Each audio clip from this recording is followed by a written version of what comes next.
नमस्कार,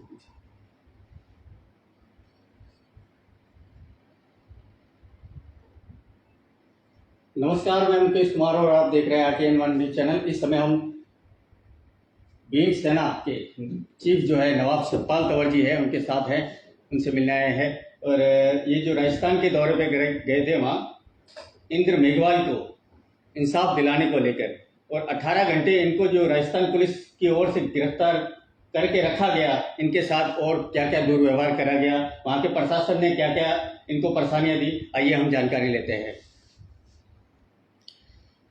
देखिए, 16 अगस्त की रात को मैं वहाँ पर पहुँच गया था जालौर में, और 16 अगस्त की रात को पूरे राजस्थान की सरकार ने पूरी पुलिस फोर्स लगाकर मुझे ढूंढने का प्रयास किया कि सतपाल तंवर की गिरफ्तारी की जाए, उनको वहाँ ना पहुँचने दिया जाए। आफ्टर दिस 17 अगस्त को जो है हम जालौर पहुँचे, सुराना गांव में पहुँचे, और पीड़ित परिवार से हमने मुलाकात की। मुलाकात करके हमारा गला भरा आया पूरा, रोम रोम जो है हमारा जल रहा था कि कैसे इस पीड़ित परिवार के साथ सरकार अन्याय कर रही है। इंद्र मेघवाल की हत्या हुई। इंद्र मेघवाल की हत्या भी जिन परिस्थितियों में की गई ना, वो परिस्थितियां बहुत ही दिल दहला देंगी आपकी। मैंने वहाँ जो महसूस किया, जो देखा, वहाँ जो सिचुएशन थी, वहाँ जिस तरह के हालात बनाए गए, मैं आपको ब्रीफ करूंगा, पूरा बताऊंगा। पीड़ित परिवार से मैंने मुलाकात की। पीड़ित परिवार जो है बहुत सदमे में है, वो उबर नहीं पा रहे हैं इस सदमे से। इतना बड़ा झटका लगा। एक 9 साल का मासूम छात्र जो है, अपना बेटा उन्होंने खो दिया। आज वो पूरे राजस्थान का बेटा है, आज वो पूरे जालौर का बेटा है, पूरे देश का बेटा है, पूरे बहुजन समाज का बेटा है। अब होता क्या है कि जैसे हमारी एंट्री होती है, वहाँ पर पुलिस हमें हिरासत में लेने की कोशिश करती है, लेकिन वहाँ पर जितने तमाम भीम सैनिक हजारों लाखों की संख्या में मौजूद होते हैं, वो पुलिस प्रशासन से भिड़ जाते हैं और हिरासत में उस समय लेने नहीं देते। इसके बाद मुझे पूरे पुलिस जाब्ते में सुराना गांव में ले जाया जाता है। पुलिस के अधिकारी अगुवाई करते हैं मेरे काफिले की, और मुझे सुराना गांव में लेकर के जाते हैं। मैं वहां पहुंचता हूं तो देखता हूं कि पीड़ित परिवार को उन्होंने एक तरह से बंधक बनाया हुआ है। आगे पीछे सरकार के मंत्री पीड़ित परिवार को दबाने का प्रयास कर रहे हैं। सरकार के कुछ ऐसे मंत्री जो दलित समाज के मंत्री हैं, दलित समाज से संबंध रखते हैं, दलित समाज के मंत्री नहीं है, वो दबे हुए, कुचले हुए हमेशा से वो मंत्री, जो कांग्रेस पार्टी में है, कुछ बीजेपी में है, और बीजेपी और कांग्रेस के पदाधिकारी भी वहां पर मौजूद होते हैं, जो पीड़ित परिवार को दबाव में रखे हुए हैं। पीड़ित परिवार के ऊपर समझौता करने का दबाव बनाया जा रहा है, नाजायज दबाव बनाया जा रहा है। जो इंद्र मेघवाल के पिताजी हैं, मुझसे देखते ही वो मुझसे लिपटकर उनका गला भरा आया, उनकी आंखें भर आई, वो रोने लगे। काफी मिनट तक वो है मेरी छाती से हटा नहीं। बिल्कुल, सतपाल भाई आप ही न्याय दिलाओगे, सतपाल भाई हमारी मदद आप ही कर सकते हो। मैं मिला इंद्र मेघवाल की माताजी से मिला मैं। उनकी माताजी टूटकर आधी हो चुकी है। 2 भाई हैं इंद्र मेघवाल के छोटे। वे दोनों भाई मुझे अच्छे से जानते हैं, और बस उनके सब्र का इम्तिहान, उनके सब्र की सीमा नहीं थी। जैसे उम्मीद की किरण एक जगी है, सतपाल भाई आ गए हैं। छोटा 11-12 साल का भाई है उसका, इंद्र मेघवाल के दोनों बड़े भाई, 11-12 साल का बड़ा भाई है। मुझे बयान किया, उन्होंने बताया क्या हुआ था। वो वीडियो हमारे द्वारा शूट की गई है, हम दिखाएंगे, आपको देंगे और सोशल मीडिया पर भी प्रसारित कराएंगे। इसके बाद जैसे बताया है बच्चे ने, उनकी आंखों के सामने की घटना है। ये जो छैल सिंह जो टीचर है ना, शिक्षक जो है, जो अभी पुलिस की कस्टडी में है, जेसी में है, जुडिशियल कस्टडी में है, इसने जैसे मटकी जो पानी की होती है, पानी की मटकी वहां पर स्टाफ के लिए है, ये स्टाफ के लिए है। मैं आपको बताता हूं, इस मटकी में से जो जर्नल कास्ट के जो लोग हैं ना, जो जर्नल कास्ट के स्टाफ के लोग हैं, या बाहर से जो मेहमान आते हैं स्कूल में, या बाहर से जो पेरेंट्स आते हैं, जो जर्नल कास्ट के हैं, जो राजपुरोहित हैं या राजपूत हैं या ब्राह्मण हैं, वो उस मटकी से उसमें पानी दिया जाता है। वो फ्रीजर वगैरह की व्यवस्था नहीं है स्कूल के अंदर। कोई ज़्यादा बड़ा ये नहीं कह सकते हम, काफ़ी इलाका जो है पिछड़ा हुआ है, तो पानी की मटकी होती है वहाँ पे। और जो अमूमन आम बच्चे जो पीते हैं ना पानी, जो अमूमन आम बच्चे पानी पीते हैं, इनके लिए एक अलग से टंकी बनाई हुई है, इनके लिए अलग से एक टंकी बनाई हुई है। वो टंकी में से वो बच्चे पानी पीते हैं जो कि जनरल कास्ट के, जो कि अपने आप को उच्च वर्ग का कहते हैं, वो बच्चे पानी पीते हैं उन टंकी में से। जबकि दलितों के लिए एक अलग से उन्होंने बिल्कुल गंदगी भरी जो एक टैंक टाइप में उन्होंने बनाया हुआ है, अस्थायी तौर पे, परमानेंट नहीं है वो, अस्थायी तौर पे बनाया हुआ है। और वहां पर मक्खी मच्छर वगैरह ऐसे ही गंदगी वगैरह पड़ी रहती है, गंदा पानी पीने को वहां बच्चे मजबूर हैं। वो वहां पर जिस गर्मी का मौसम है, जो सामने आया, जो वहां बच्चों ने बताया मुझे, वहां जो ये बच्चा प्यास से बिलबिला रहा था, उसको प्यास लगी थी, और जो अमूमन जो दलितों के लिए अलग से इन्होंने पानी की व्यवस्था की हुई है ना पीने के पानी की, वो गंदा पानी, वो पीने का नहीं है, गंदा पानी, एक तरह से गंदा पानी पीते हैं वहां बच्चे। ये निजी स्कूल है, उसके बावजूद ये हालात है। वो बच्चा जो प्यास से बिलबिला रहा था, वहां पानी अवेलेबल नहीं होता है, तो इस बच्चे ने, जिस समय कोई नहीं होता, स्टाफ रूम जो है, इस बच्चे ने जाकर के मटकी में से पानी पीना चाहा, पी नहीं पाया वो पानी। जैसे उसने मटकी को छुआ, हाथ लगाया पानी पीने के लिए, वो निकालने ही वाला था, छैल सिंह जो अध्यापक है, जो स्कूल का प्रिंसिपल ऑनर भी है, शिक्षक है, शिक्षक नहीं वो भक्षक है मेरी नजरों में, अब तो वो हत्यारा बन चुका है। उसने बच्चे को बुरे तरीके से पकड़ लिया, उसको घसीट के जो है बिछा दिया जमीन में, फेंक के मारा दूर, उसके चोट लगी, काफी चोट लगी उसको, अंदरूनी चोटें लगी, बैक में भी और सामने भी। उठाया उसको, दोबारा से उठा करके घुसा मारा उसकी आंख में, उसकी आंख फूट गई बच्चे की आंख फूट गई। उसके कान पे पता नहीं क्या मारा, सारा पूरा स्कूल खड़ा होके वहां देख रहा था, मंजर बड़ा दर्दनाक था। बच्चे जो इंद्र मेघवाल के जो भाई है ना, उन्होंने भी देखा, कान पर मारा, कान का पर्दा फट गया, नीचे से नस पूरी फट गई, मतलब बच्चा अधमरी स्थिति में पहुंच गया। जैसे ही उनके पेरेंट्स को सूचना मिली, अपने बच्चे को हॉस्पिटलाइज नहीं कराया स्कूल वालों ने, मार के फेंक दिया उन्होंने, तो स्कूल के अंदर ही, उठा ले जाओ अपने इसको, नीच जाति के लड़के को उठा ले जाओ। इसकी हिम्मत कैसे हो गई कि इन्होंने अध्यापक की मटकी को हाथ लगाया। ये शब्द थे वहां स्कूल का, जो निजी स्कूल का जो प्रशासन है, अदर जो टीचर हैं, जो आज अपने अध्यापक को बचाने का काम कर रहे हैं, इस नीच बच्चे की हिम्मत कैसे हुई जो इन्होंने हेडमास्टर की मटकी को हाथ लगाया।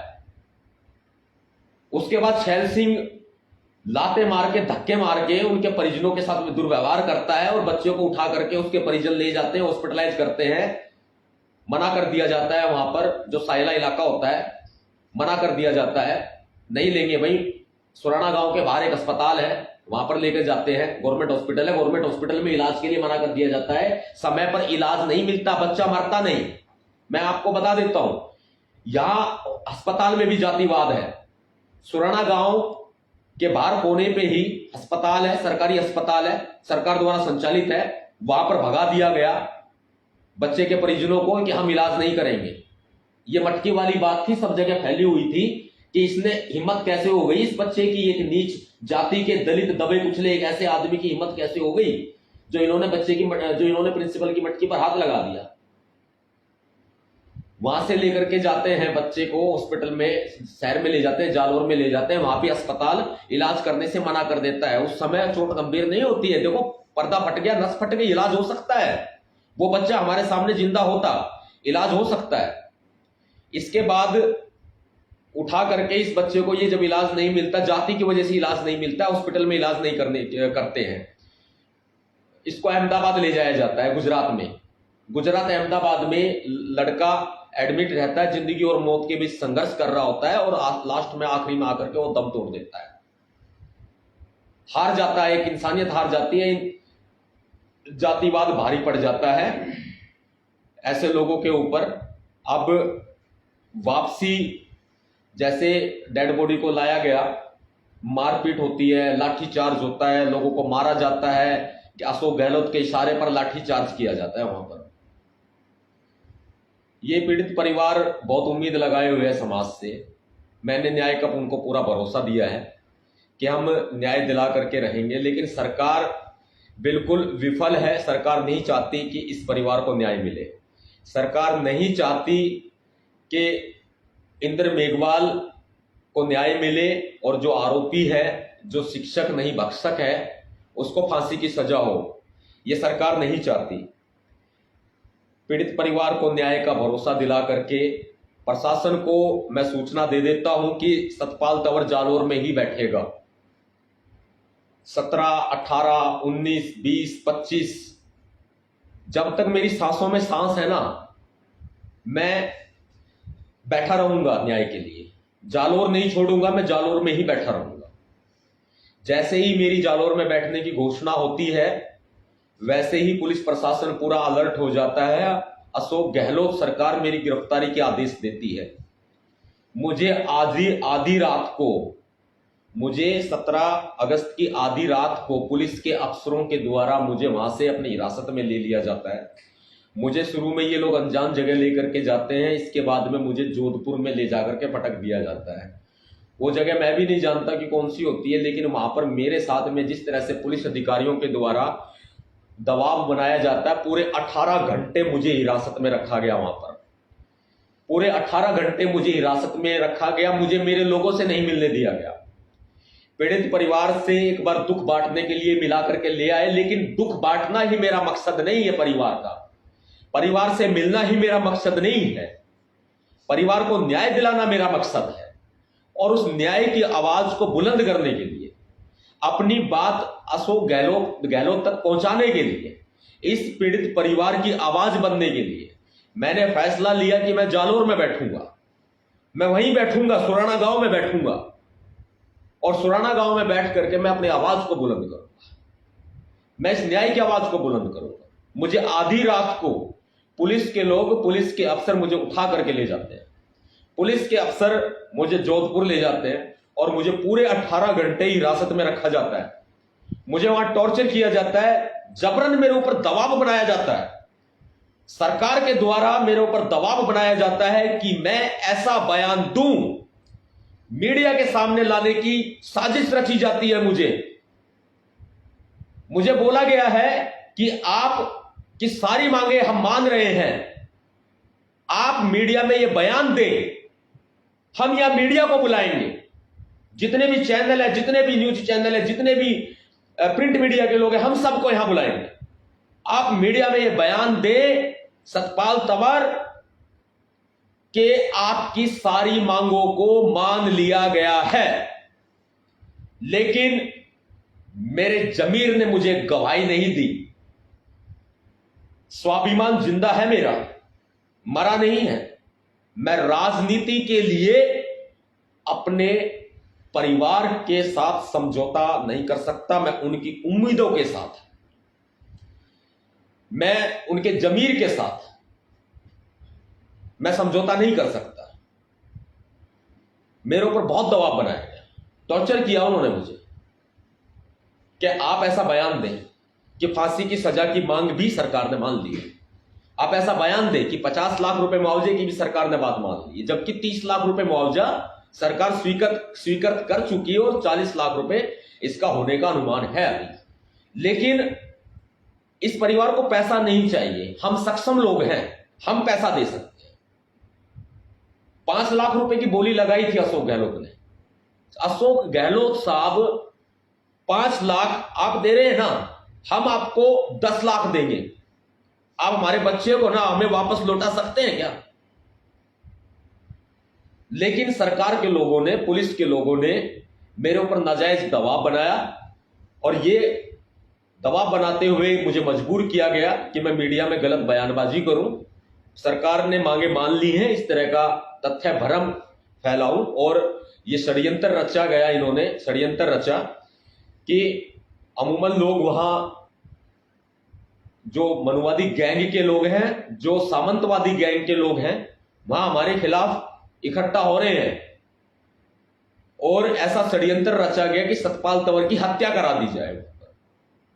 ऐसा उन्होंने षड्यंत्र रचा। अब शाम की 18 की शाम की फ्लाइट से इन्होंने मुझे वापस दिल्ली भेज दिया। न्याय को पैरों तले जो है कुचलने का काम किया अशोक गहलोत ने। लेकिन हम पीछे हटने वाले लोग नहीं हैं। हमने अपनी मां का दूध पिया है, हम पीछे नहीं हटेंगे। मैंने उस परिवार से वादा किया है, मैं उस परिवार को न्याय दिलाकर रहूंगा। मैं उस परिवार से मिला हूं, मैंने वादा किया है, मैंने भरोसा दिलाया उस परिवार। अब भीमसेना का अगला पड़ाव क्या रहेगा? उस परिवार की उम्मीदें हैं मेरे लिए, उस परिवार की उम्मीदें बंधी हुई है। वो मेरे ऊपर भरोसा लगाए हुए हैं कि सतपाल तंवर भाई न्याय दिलाएंगे हमें। सतपाल तंवर भाई हमारी मांगों को मनवाएंगे। सतपाल तंवर भाई छैल सिंह जो भक्षक शिक्षक है उसको फांसी के तख्ते पर पहुंचाएंगे। लेकिन सरकार की मंशा गलत है। अशोक गहलोत तानाशाही कर रहे हैं। कांग्रेस का जहाज राजस्थान में डूब चुका है। कांग्रेस सरकार ने दलितों के हितों के साथ छल किया है। कांग्रेस ने दलितों के हितों के साथ छल किया है, कपट किया है। कांग्रेस ने दलितों के साथ भ्रम की स्थिति पैदा की है। दलितों को गुलाम बनाकर रखा है कांग्रेस ने।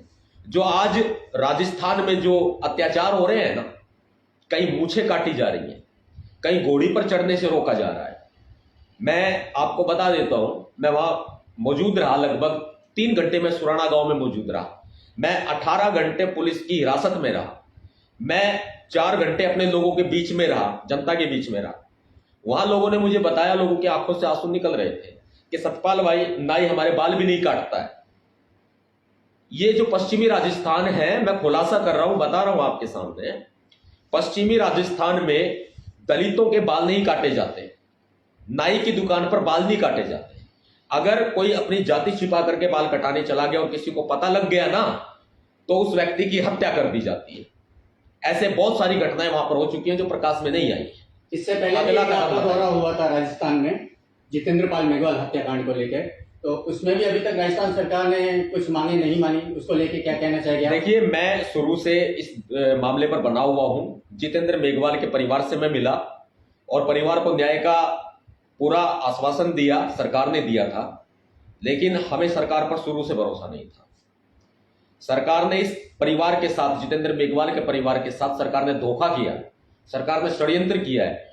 मेरा सरकार पर, कांग्रेस पर कदापि भरोसा नहीं है, कदापि विश्वास नहीं है। झूठ बोलते हैं ये लोग, और झूठ तो तब बोले ना, हम उनकी बात को माने कैसे? आप मुझे बताएं, अशोक गहलोत ने कोई ट्वीट किया हो? जितेंद्र मेघवाल के मामले में नहीं किया ना। अशोक गहलोत ने कोई भी प्रेस विज्ञप्ति जारी की हो? नहीं की। अरे सीएम कार्यालय की तरफ से, सीएम मुख्यालय की तरफ से कोई विज्ञप्ति जारी हुई है क्या कि मांगों को मान लिया जाएगा? ये तो जो लोग सरकार में बैठे हुए हैं। इसी तरह का एक मामला सामने आया है अपने राजस्थान के उदयपुर में। मैं अपनी बात पूरी करूं एक बार, मैं रोकूंगा आपको, क्षमा चाहता हूं। जो सरकार में बैठे हुए लोग हैं, मंत्री विधायक लेवल के लोग हैं, उन्होंने ये भ्रम फैलाया था। उन्होंने लोगों को गुमराह किया था कि सभी मांगे मान ली गई है, और पूरे सोशल मीडिया पर और मीडिया में यह चल गया था कि जितेंद्र मेघवाल को न्याय मिल गया है। यह बहुत गलत था, यह बहुत गलत था। जितेंद्र मेघवाल को कोई न्याय नहीं मिला है, और हम शुरू से ही इस पर अड़िग हैं कि न्याय मिले। अभी मैं यहां आपके सामने खुलासा किया ना, मैंने बताया ना कि 18 घंटे पुलिस हिरासत में मेरे ऊपर दबाव बनाया गया, सतपाल तंवर गलत बयान दे कि सभी मांगे मान ली गई हैं। लेकिन ऐसा कोई नोट नहीं है जो मुझे खरीद सके। मैं पीड़ित परिवार की भावनाओं के साथ समझौता नहीं कर सकता। मेरी गर्दन कट जाएगी। गर्दन काट करके मेरी जमीन पर डाल दो, मुझे गोली मार दो, लेकिन मैं झूठ नहीं बोल सकता।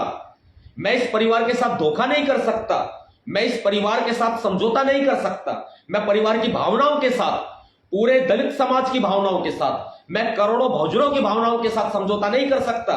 ये लोग मेरे सामने, इन्होंने, मैं आपको बता देता हूं, अगर बैठे हैं आज और लोग देख रहे हैं, पूरा देश देख रहा है, मैं आपको बताऊंगा, इन्होंने मेरे सामने सिर्फ मेरे ऊपर इन्होंने टॉर्चर ही नहीं किया है, इन्होंने मेरे ऊपर दबाव ही नहीं बनाया है, इन्होंने मेरे सामने करोड़ों रुपए की पेशकश की है।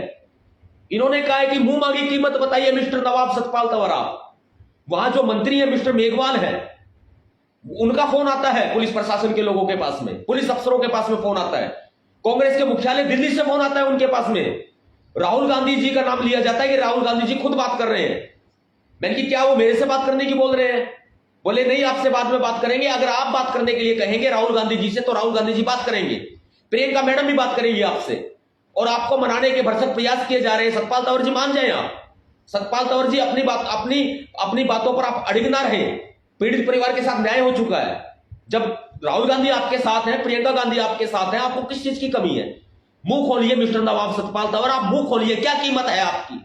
अरे मेरी कीमत बहुजन समाज जानता है, मेरी कीमत समाज जानता है, मेरी कीमत देश जानता है, मेरी कीमत मेरे लोग जानते हैं। मैं इस गरीब समाज में, इस दलित समाज में पैदा हुआ हूं ना, मैं पैदा हुआ हूं इस समाज में। मैं इनका दर्द समझ सकता हूं, मैं इनकी भावनाएं समझ सकता हूं, लेकिन इनकी भावनाओं के साथ, इनके दर्द के साथ मैं समझौता नहीं कर सकता। वह होटल में बैठे बैठे, जिस समय होटल में था मैं 16 अगस्त की रात को और 17 अगस्त की सुबह मैं होटल में मौजूद था। बाद में मैं पीड़ित परिवार के घर जाता हूं, तब भी वहां मेरे पास में पेशकशें आती है।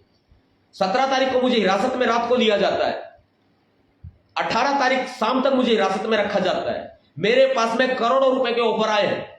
मिस्टर अशोक गहलोत जो है वो पैसों की जो है पेशकश रखते हैं हमारे लिए। क्या ऐसा कोई नोट बना है जो हमें खरीद सके? ऐसा कोई नोट नहीं बना है। अशोक गहलोत भ्रम में, कांग्रेस का जहाज जो है डूब चुका है राजस्थान में। इस परिवार के साथ न्याय नहीं कर रही सरकार, कुचला जा रहा है न्याय को। इंसाफ की मांग पर आज भी हम अड़े। राजस्थान में अगला कदम होगा हमारा, राजस्थान में, पूरे राजस्थान में, विशेषकर पश्चिमी राजस्थान में हम अभियान चलाएंगे। मैं कहीं सरकार जो है उसके दबाव में आने वाला नहीं हूं। मुझे गिरफ्तार कर ले, गिरफ्तार हो जाऊंगा। मुझे जेल में डाल दे, मैं जेल काट लूंगा। मुझे फांसी पर चढ़ा दे, मैं फांसी के तख्ते पर हंसते हंसते चढ़ जाऊंगा। सरदार भगत सिंह को, सरदार उधम सिंह को देखा है मैंने, सुना है। मैं फांसी के तख्ते पर चढ़ सकता हूं, उफ नहीं करूंगा। लड़ रहा हूं, लड़ता रहूंगा। कांग्रेस का दोगला व्यवहार है, दोगला रवैया है। अब पूरे राजस्थान के अंदर भीम सेना अभियान चलाएगी। ये एक घटना नहीं है।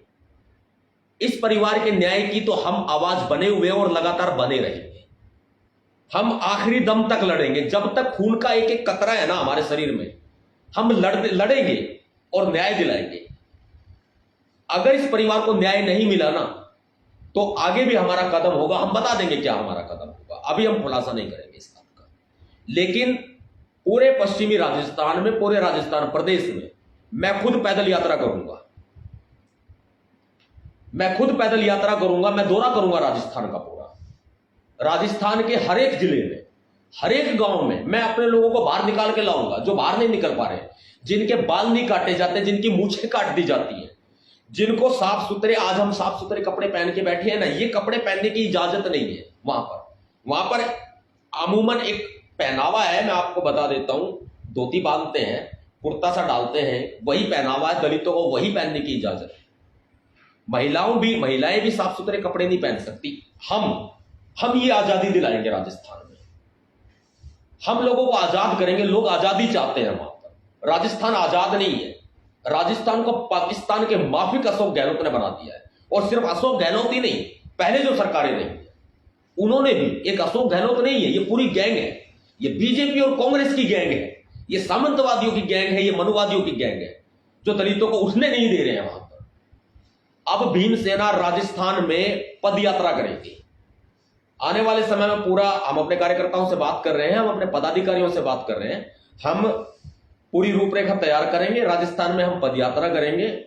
हर एक बच्चे को हम वहां बाहर लाएंगे, लोगों को अधिकार बताएंगे। वहां लोग ना दबे हुए हैं बहुत ज्यादा, उनको अपने अधिकारों का भी नहीं पता है, क्या उनके अधिकार है, उनके क्या राइट्स हैं, उनको नहीं पता है। हम उनके अधिकारों के बारे में बताएंगे। हम बताएंगे गुलामी से उनकी आदत पड़ चुकी है, गुलामी में जीवन जीने की। हम उनको गुलामी से बाहर लाएंगे कि आजादी भी कुछ है। जो सदियों पुरानी व्यवस्था है ना, इस व्यवस्था को बदलना है हमें। ये व्यवस्था ही बदलेगी तभी सुधार होगा। लोगों में शिक्षा नहीं लेने दी जाती है, लोगों को पढ़ने नहीं दिया जाता है वहां पर। ये वहां हालात है। अब हम पूरे राजस्थान में बदलाव करने का संकल्प लिए हुए हैं। ये संकल्प लेकर के हम आगे बढ़ रहे हैं। ये हमारा दृढ़ निश्चय होगा आज, और हम इसकी पूरी रूपरेखा तैयार कर रहे हैं, पूरी रणनीति तैयार कर रहे हैं, पूरी प्लानिंग तैयार कर रहे हैं। हम राजस्थान प्रदेश से कांग्रेस को उखाड़ फेंकेंगे, राजस्थान प्रदेश से हम बीजेपी का नामो निशान मिटा देंगे, क्योंकि वही सत्ता में बैठे लोग हैं, वही लोग सत्ता में बैठे हैं और वही लोग अत्याचार होने देते हैं, करने देते हैं। जूते चप्पल पहनते हैं ना हम लोग, मैं आपको बताता हूं, हम लोग जूते चप्पल पहनते हैं जो अपने आप को उच्च वर्ग का लोग कहते हैं, जिनकी हवेलियां बनी हुई है, उनके घरों के बाहर से उच्च वर्ग के जो लोग हैं, उनके घरों के बाहर से लोग निकलेंगे ना, तो अपने जूते चप्पल हाथ में उठा लेंगे, और हाथ में उठा करके ऐसे नीचे गर्दन करके जब वो उनके घर के सामने से निकलते हैं, लोगों को जूते चप्पल पहन करके निकलने की आजादी नहीं है वहां पर, उनको साफ कपड़े पहनने की आजादी नहीं है। ये जूते चप्पल जो पहनने वाली बात है ना, हम लोगों को लंदन के लाए हुए ब्रांडेड जूते हम पहनाएंगे वहां पर पश्चिमी राजस्थान में लोगों, और देखते हैं किसकी मां ने दूध पियाया है, देखते हैं किसकी मजाल है वहां रोक दे। क्योंकि ये जूता जो है ना, जूता भी इलाज करेगा। ये जो बाल नहीं काटने दिए जाते, ठीक है, हमारे बाल नहीं काटने दिए जाते ना, तो जो सामंतवादी लोग हैं, यही जूता मारकर उनके सर पर, उनको हम हमेशा हमेशा के लिए गंजा करेंगे। सामंतवादियों का जो राज, जो इनकी व्यवस्था, इनकी गुलामी जो चल रही है ना, उसका अंत करेंगे हम। मुझे पूरे समाज से मदद की अपेक्षा है। मैं हर एक संगठन का, हर एक संस्था का आह्वान करता हूं कि जिस लड़ाई को लेकर के हम चले हैं, इस लड़ाई में हमारी मदद करें। मैं तमाम बुद्धिजीवी वर्ग का आह्वान करता हूं, समाज के जो समर्थ लोग हैं, मैं उनका आह्वान करता हूं, शिक्षित लोगों का आह्वान करता हूं, समाज के बुद्धिजीवी वर्ग का, प्रोफेसर, वकील, इंजीनियर, मैं सबका आह्वान करता हूं, आप हमारी मदद करें, हमारी मदद करें। हम लड़ने को तैयार हैं। हमारी जान चली जाएगी ना, हम हंसते हंसते कुर्बान हो जाएंगे, लेकिन जो लोग सक्षम हैं, जो हमारी मदद कर सकते हैं, वो हमारी मदद करें। हम राजस्थान में ग्राउंड लेवल पर अपनी पद यात्रा करेंगे और राजस्थान में अपने लोगों को हम बाहर निकाल कर लाएंगे। हम उनकी शिक्षा की व्यवस्था भी करेंगे, हम पद यात्रा करेंगे, लोगों को जागरूक करेंगे। लोगों के अंदर जो हीन भावना पैदा है, जो जाति के नाम पर जो शोषण हो रहा है वहां पर, इस शोषण का अंत करना है। ये मैंने कदम बढ़ाया है, ये मेरा एक संकल्प है, ये मेरा प्रण है। मैं आज ये प्रण लेता हूं, मैं प्रण लेता हूं, मैं संकल्प लेता हूं कि मैं पश्चिमी राजस्थान से छुआछूत, भेदभाव का नामो निशान मिटा दूंगा। मैं जातिवाद का नामो निशान मिटा दूंगा राजस्थान से। अगर बहुजन समाज को आज करने नहीं दिया गया ना, तो बहुजन समाज मर सकता है, लेकिन गुलामी का जीवन अब नहीं जिएगा। गुलामी की जंजीरों को यह बहुजन समाज तोड़ देगा। पुलिस प्रशासन हो राजस्थान में, या प्रशासन हो या सरकार हो, सभी लोग मिल करके दमन कर रहे हैं। ये सबकी गैंग बनी हुई है, ये मिल करके दमन कर रहे हैं। हमाम में सारे नंगे हैं, नीचे से लेकर के ऊपर तक, और चाटुकार लोग, बहुत सारे लोग फैले हुए हैं, सरकार में भी, संगठनों में भी, समाज में भी। ये लोग हमारे सोसाइटी को, दलित समाज को, बहुजन समाज को, SC ST OBC वर्ग को, मीणा समाज को, गुज्जर समाज को दबाने का काम कर रहे हैं। सिर्फ एक SC ST नहीं, मीणा, गुज्जर, इनको भी दबाने के भरसक प्रयास किए जा रहे हैं। मीणा समाज, जाट समाज, गुज्जर समाज हमारे साथ आया है, उन्होंने हमारा समर्थन किया है, लेकिन उनको भी दबाने का काम किया सामंतवादियों ने। वो अपना एक छत्र राज कायम रखना चाहते हैं वहां पर। वहां इंसानों की गुलामों की स्थिति है, वहां बड़ी बद से बदतर स्थिति, जो सदियों पहले जो गुलाम रखे जाते थे ना, काला पानी की तरफ उनको बेच दिया जाता था, वहां यह व्यवस्था है। वहां लोगों को खुली हवा में सांस लेने की आजादी नहीं है। कहने को तो हम आजाद हैं, लेकिन वहां आजाद नहीं है, वहां लोग दबके रहते हैं। मुझे दर्द होता है ये सब देखते हुए। यहां इतनी उम्मीद जगी हुई है वहां लोगों में कि हाँ, कोई आया है हमारे यहां इस व्यवस्था को खत्म करने के लिए, ये हमारा उद्धार करेगा, ये हमारी आवाज है, सतपाल तंवर हमारी आवाज है। लेकिन सतपाल तंवर भी तभी कर सकता है जब ये बुद्धिजीवी वर्ग, ये तमाम संगठनों के लोग, ये तमाम संस्थाओं के लोग ये एक साथ आए। मैं इनका आह्वान करता हूं, इस लड़ाई में मेरा साथ दें। अगर जान भी चली गई ना तो हंसते हंसते मर जाएंगे, फांसी का फंदा चूम लेंगे, लेकिन अपने हितों के साथ कभी समझौता नहीं होगा। जय भीम, जय भारत। जितने भी सभी साथी यहां सुन रहे हैं ना, उनसे मेरी यही अपेक्षा है, भीम सैनिकों, बहुजन समाज के लोगों, लड़ाई लंबी है, लड़ाई लंबी है, हम सबको मिलकर लड़नी है। इस लड़ाई में आप अपना साथ दें। हमें परिवार को न्याय दिलाना है, जितेंद्र मेघवाल के परिवार को हमें न्याय दिलाना है, हमें इंद्र मेघवाल के परिवार को न्याय दिलाना है। वहां जो हमारी कौम के ऊपर शोषण हो रहा है, जो दबे हुए हैं, जिनको दबाया गया है, जिनको गुलाम बनाया हुआ है, आज इस गुलामी का अंत हमें मिलकर करना है। एक सतपाल तंवर से इनको इतना खौफ पैदा हो गया ना, तो ये खौफ अब बना के रखेंगे। राजस्थान को हम अकेला नहीं छोड़ेंगे, अकेला नहीं छोड़ सकते हम राजस्थान। मैं आपको बता देता हूं कि कहीं ना कहीं कांग्रेस बीजेपी एक ही सिक्के के दो पहलू हैं। एक सांपनाथ है तो दूसरा नागनाथ है। मान्यवर साहब काशीराम जी, बाबा साहब अंबेडकर जी शुरू से कहते थे कि कांग्रेस जो है वो आरएसएस की मां है। कांग्रेस को रत्ती भर भी वोट ना दे, बिल्कुल भी। कांग्रेस की गुलामी से हम अपने लोगों को आजाद करेंगे। बीजेपी की गुलामी से, आरएसएस की गुलामी से हम अपने लोगों को आजाद करेंगे। अब वक्त आ गया है, ये बदलाव का वक्त है। हम राजस्थान में बहुत जल्दी पदयात्रा की घोषणा करेंगे, बताया जाएगा आपको, इसका जल्दी ही समय निर्धारित किया जाएगा। याद रखें, हरियाणा मेरी जन्मभूमि, हरियाणा मेरी जन्मभूमि, यूपी मेरी कर्मभूमि।